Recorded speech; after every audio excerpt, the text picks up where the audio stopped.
اس دن مریم نواز کی غلط فہمی بھی دور ہو جائے گی. ان کا کہنا یہ ہے کہ تمام سیاسی جماعتیں قوم کی اس مشکل میں پاک فوج کے ساتھ کھڑی ہیں. بالکل ٹھیک ہے, واقعی کھڑی ہیں, اس میں تو کوئی دو رائے ہی نہیں ہے. مگر کہا یہ جاتا ہے کہ قوم ہرگز فارم 47 والوں کے پیچھے نہیں کھڑی. اگر ایسا ہوتا تو 9 مئی کے بعد 8 فروری کو عوام کبھی بھی عمران خان کے کھمبوں کو بھاری اکثریت سے ناکامیاب کرتے. ویسے اس میں بھی کوئی شک نہیں ہے کہ پاک فوج کو اس وقت پاپولر سینٹیمنٹس کی حمایت چاہیے, نہ کہ ان لوگوں کی جو خود آکسیجن سپورٹ پر ہوں.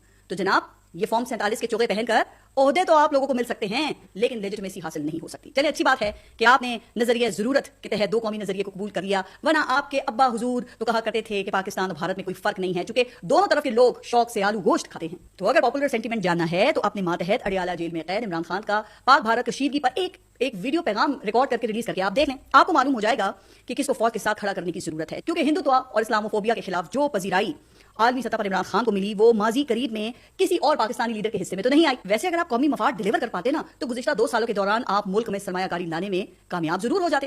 جس سال عمران خان کو اقتدار سے ہٹایا گیا اور تابعداری نظام کو لایا گیا, پاکستان میں بیرونی سرمایہ کاری کی شرح میں یہ 37% سے زائد کی کمی ہوئی.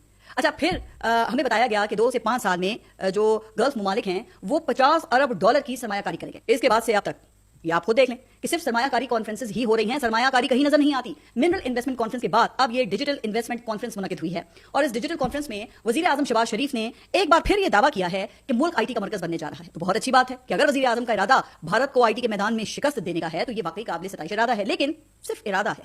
ویسے کیا یہ اچھا ہوتا نا کہ یہ کانفرنس اسی آئی ٹی پارک میں منعقد ہوتی جس کا اعلان وزیر اعظم نے گزشتہ سال کیا تھا, لیکن کیا ہے کہ ایم او یو سے صرف فائلیں بھرتی ہیں, خزانے نہیں. جبکہ منصوبہ بندی کے بغیر شروع کیے گئے جو منصوبے ہوتے ہیں ان کے فیتے کاٹنے سے ہیڈ لائنز تو لگ سکتی ہیں, لیکن اس کے جو دور رس فوائد ہیں وہ حاصل نہیں کیے جا سکتے. تو جناب, اس کے لیے کچھ کر کے دکھانا پڑتا ہے, فرنٹ سے لیڈ کرنا ہوتا ہے, لیکن فرنٹ سے لیڈ کرنے کے لیے عوام کا اعتماد اور عوام کا اعتبار یہ بنیادی شرائط ہیں. اور فی الحال اس وقت تو یہی کہا جا رہا ہے کہ اڈیالہ جیل سے باہر کوئی یہ شرط پوری نہیں کرتا.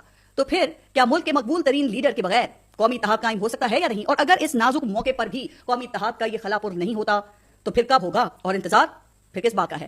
آپ سب اپنا خیال رکھیے گا اور اگلے ولاگ تک کے لیے اجازت دیں. اللہ حافظ.